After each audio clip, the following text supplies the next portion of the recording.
આ દ્રશ્યો આપ જોઈ રહ્યા છો। પ્રેસ કોન્ફરન્સ હવે ટૂંક જ સમયમાં શરૂ થવાની છે। એટીએસ ગુજરાતની આ પ્રેસ કોન્ફરન્સ તમામ માહિતી આપશે। 3 આતંકીઓ પકડાયા છે અને કેવી રીતે આ લોકોના શું મનસૂબા હતા, કેવી રીતે તેમને ઇનપુટ્સ મળ્યા અને ક્યાં આગળ તેઓ જવાના હતા, તમામ માહિતી અત્યારે ગુજરાત એટીએસ આપી રહી છે।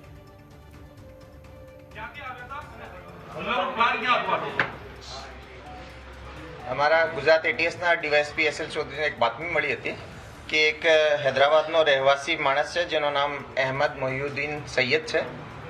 એક આતંકવાદી પ્રવૃત્તિ ધરાવનાર માણસ છે અને એ દેશમાં કોઈ મોટી આતંકવાદી એક્ટિવિટી કરવાવાળો છે અને આજ આતંકી પ્રવૃત્તિની જે કાવતરું છે એના ભાગરૂપે કોઈક કામે ગુજરાતમાં પણ આવેલ છે। આ ઇન્ફોર્મેશન જ્યારે એસએલ ચૌધરી સાહેબને મળી એને સિનિયર અધિકારીઓ જોડે શેર કરવામાં આવેલ। ઘણી બધી ટીમ્સ બનાવવામાં આવેલી અને એ માણસની જે ટેકનિકલ ઇન્ફોર્મેશન છે એના ઉપર કામ કરવામાં આવેલ। આના સીડીઆર લોકેશન્સ વગેરે બધું લેવામાં આવેલો।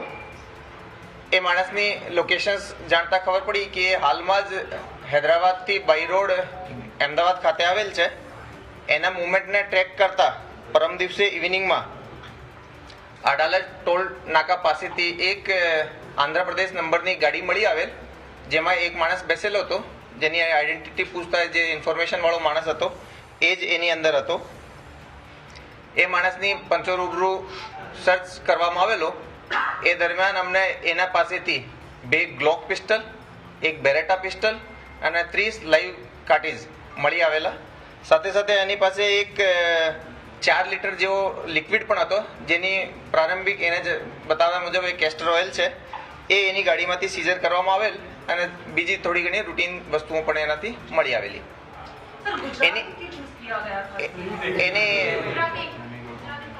એની ડિટેલ ઇન્ટ્રોગેશન કરવામાં આવેલી। ઇન્ટ્રોગેશનમાં સૌથી પહેલા આ પૂછપરછ કરવામાં આવેલો કે ભાઈ એનો શું ઇતિહાસ છે। આ જે માણસ છે એ અરાઉન્ડ લગભગ 35-36 વર્ષની એની ઉંમર છે। એ ચાઇનાથી એમબીબીએસની ડિગ્રી પણ ધરાવે છે। ઘણો બધો સ્ટડીની રીતે, લેંગ્વેજની રીતે ઘણો જાણકાર માણસ છે। એ સોશિયલ મીડિયા ઉપર ઘણી બધી ફોરેન એન્ટિટી જોડે કોન્ટેક્ટમાં હતો। આ જ એન્ટિટીમાં એક અબુ ખદીજા નામની એક એન્ટિટી જોડે પણ એ કોન્ટેક્ટમાં હતો, જેની આઈડેન્ટિટી આ માણસ એક આઈએસકેપીના આમિર તરીકે એને ઓળખે છે। એને મારફતે એ ભારતમાં આતંકવાદી કાર્યવાહી કરવા માટે એ ફંડની જમા કરવા માટેની કામગીરી અને સાથે સાથે વેપન્સ કલેક્ટ કરવા માટેની કામગીરી એના માર્ગદર્શનમાં પણ એ કરતો હતો। આ જ પ્રક્રિયા હેઠળ એને આ ગાંધીનગર કલોલ પાસેની એક લોકેશન મળી હતી, જેના ઉપરથી એને આ વેપન્સની ડિલિવરી લેવાની હતી। આ વેપન્સ એને કોણ આપી ગયો એ બાબતે જ્યારે તપાસ કરવામાં આવેલી તો એના ફોન ડિટેલ્સમાંથી અમને એક ફોન નંબર પણ મળી આવેલો, બીજી ઘણી બધી ડિટેલ્સ પણ મળી આવેલી। એ નંબરની જ્યારે અમે તપાસ કરી તો એ નંબર મૂવમેન્ટ કરતો હતો ગુજરાતથી બહાર બાજુ અને બનાસકાંઠા પાસે સ્ટેટિક હતો। આ એક ટીમ એના ઇન્ટ્રોગેશનમાં અહીંયા અમદાવાદ એટીએસ ખાતે લાગેલી હતી, ત્યારે એક બીજી ટીમ જેમાં ડીવાયએસપી વિરજીત પરમાર, ડીવાયએસપી કે પટેલ, પીઆઈ CH પનારા અને બીજા અધિકારીઓ જોડાયેલા હતા। એ લોકો આ ફોન નંબરની તપાસમાં બનાસકાંઠાથી બીજા 2 શકમંદોને લઈને આવેલા। એ લોકોની પણ પૂછપરછ કરવામાં આવેલી અને એ લોકોનો પણ રોલ એમાં જણાઈ આવેલ।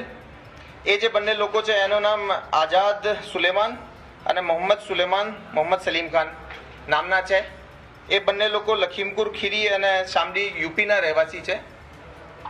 એ લોકો દ્વારા આ જે વેપન્સ છે આની ડિલિવરી કલોલ ખાતે અવાવરૂ જગ્યા ઉપર મૂકવામાં આવેલી હતી અને આ લોકો દ્વારા આનો જે હેન્ડલર છે એને એના લોકેશન્સ મોકલવામાં આવેલા હતા, જે લોકેશન્સથી ફર્ધર આ જે હૈદરાબાદ વાળો સૈયદ અહેમદ મોહિઉદ્દીન છે એને દ્વારા રિકવરી કરવામાં આવેલી।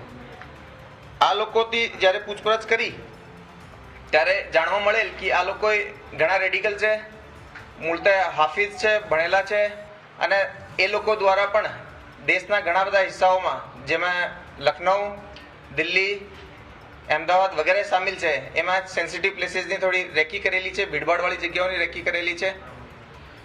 સાથે સાથે એ લોકો દ્વારા જાણતા છતાં કે ભાઈ એની અંદર વેપન છે, આ જે વેપનની ડિલિવરી છે એ હનુમાનગઢ રાજસ્થાન, જે કે એક બોર્ડરનો જિલ્લો છે, ત્યાંથી એના દ્વારા કરવામાં આવેલી છે. FIR દાખલ કરવામાં આવેલી આ લોકો વિરુદ્ધ, જેમાં UAPA અને IPC ના સેક્શન્સ ઉમેરવામાં આવેલ છે. આજે હૈદરાબાદનો સૈયદ અહેમદ મોહિદ્દીન છે, એની જ્યારે વધારે પૂછપરછ કરવામાં આવેલી અને આના ફોનમાં પણ ચેકિંગ કરવામાં આવેલો, તો એક રાઇઝિન નામનો એક બહુ પોટેન્ટ, બહુ અતિ શક્તિશાળી ઝેર હોય છે, એને બનાવવા માટેની પ્રક્રિયા એ હાથ ધરેલ હતી. જેના માટે જે રો મટીરિયલ છે, કેમિકલ્સ છે અને જે ઇક્વિપમેન્ટ્સ આને જરૂરી હોય છે, એ બધા પણ એના દ્વારા પ્રોક્યોર કરી લેવામાં આવેલ હતા. એના દ્વારા એ પ્રારંભિક જે એની પ્રોસિજર છે એ પણ ચાલુ કરી દીધી હતી અને એના પુરાવા અમને એના ફોનમાંથી જ મળી આવેલા છે. તો એક ઘણો એવો કેસ છે જેની અંદર કે યુપી અને હૈદરાબાદના જુદા જુદા માણસોને અમે અહીંયા ડિટેન કરીને અરેસ્ટ કર્યા છે. પહેલો જે સૈયદ છે એની અમે કાલે કોર્ટમાં પ્રોડ્યુસ કરતા એના 17 તારીખ સુધીના અમને એના રિમાન્ડ મળ્યા છે. બીજા જે બંને આરોપીઓ છે એની પણ અમે અટક કરી છે, એના અમે આજે નામદાર કોર્ટ સમક્ષ રજૂ કરીશું અને એના પણ ફર્ધર રિમાન્ડ લઈશું. એ સિવાયની જે બીજી એ તપાસમાં જે આગળ જે વસ્તુઓ મળશે એ પણ અમે આપને સમયસર અપડેટ કરીશું. હા, એ જે બે આરોપીઓ જે અમે આપને નામ કીધા, જે આઝાદ અને મોહમ્મદ સુહેલ જે છે, એ બંને આરોપીઓ આ હથિયારો હનુમાનગઢથી લીધેલા હતા. એ લોકો પણ ના જણાવ્યા મુજબ પણ એ હથિયારો એ લોકોએ એક લોકેશન ઉપરથી પિક કર્યા હતા અને આ લોકેશન ઉપર ડ્રોપ કર્યા હતા. આપણે આ ચર્ચા પહેલા પણ ઘણી વખતે જૂના ટેરર રિલેટેડ કેસીસ અને ડ્રગ્સ રિલેટેડ કેસીસમાં થયેલી છે કે આ રીતે ડેડ ડ્રોપ કરીને એકબીજાથી એની બહુ વધારે પરિચય નહીં થાય એ રીતનો આ લોકોએ ચોકસાઈ રાખે છે. ક્યાં જવાનો હતો અત્યારે લઈને હુમલા કરવાના કે પ્લાનમાં ક્યાં જવાનો હતો? એ પરત એના જણાવ્યા મુજબ એ પરત હૈદરાબાદ જ જવાનો હતો અને જે રીતે આ રાઇઝિન નામનો જે પોટેન્ટ ઝેર બનાવી રહ્યો છે, જેની કે બહુ નાની ક્વોન્ટિટી પણ બહુ વધારે લોકો માટે સફિશિયન્ટ હોય એને ડેડલી મારવા માટે, કહેવાય છે કે સાયનાઇડથી પણ વધારે પોટેન્ટ છે. તો આવો ઝેર જે બનાવતો હોય એના જે આતંકી મનસૂબા છે એ બાબતે અમે થોડો ડિટેલ્ડ એનો ઇન્ટ્રોગેશન કરીને આપ બધાને જાણ કરીશું.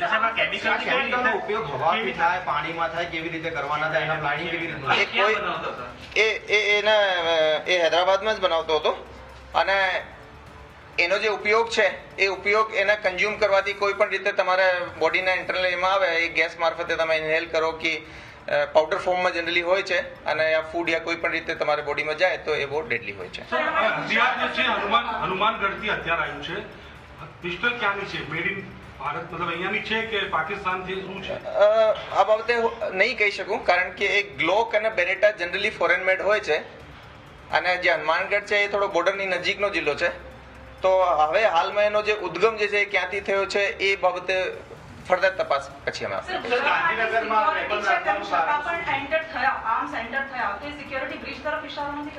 એક ગુજરાત ATSના મતલબ ઇફેક્ટિવનેસ, આના ઇન્ટેલિજન્સ નેટવર્ક કે ભાઈ એ લોકોએ અહીંયા પહોંચ્યા, ફર્સ્ટ ટાઈમ આ ડિલિવરી એ રીતની કરી અને એને અમે પકડી શક્યા. જબકી કે એ લોકો ટ્રેન મારફતે આવ્યા હતા, એક માણસે એમાં બાય રોડ આવ્યો હતો.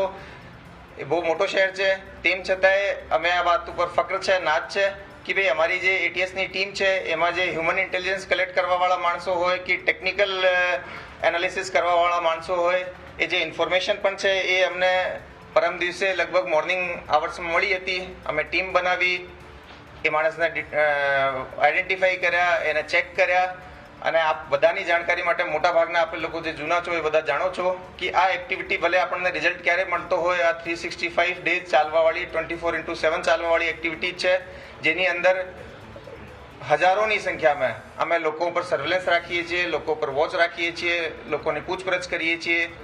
જે પોલીસિયા તરીકેથી આપણે ટેકનિકલ રાહે કરી શકીએ, કોઈને પૂછપરછ કરી શકીએ, ઇન્ફોર્મર્સનો નેટવર્ક કરી શકીએ. અને આ બાબતમાં ના કેવલ ગુજરાત ATS, બધા જિલ્લા કમિશનરેટ, સરકાર, આ સરકાર તરફથી જે અમને ટેકનિકલ ડેવલપમેન્ટ માટે જે પણ વસ્તુઓ જોઈએ, જે મેનપાવર માટે જોઈએ, જે અમારા મુવમેન્ટ માટે જોઈએ, એ બધી રીતે અમને જે સહકાર મળે છે એના લીધે એ જે મોટિવેટેડ એક ફોર્સ છે જે ગુજરાત પોલીસ છે એની બધી યુનિટ છે એ કન્ટિન્યુઅસલી આ કામ કરે છે. તો આ બેસિકલી જે કેસ થયો, એ માણસ આવ્યો એ 6 તારીખ રાત્રે અહીંયા પહોંચ્યો હતો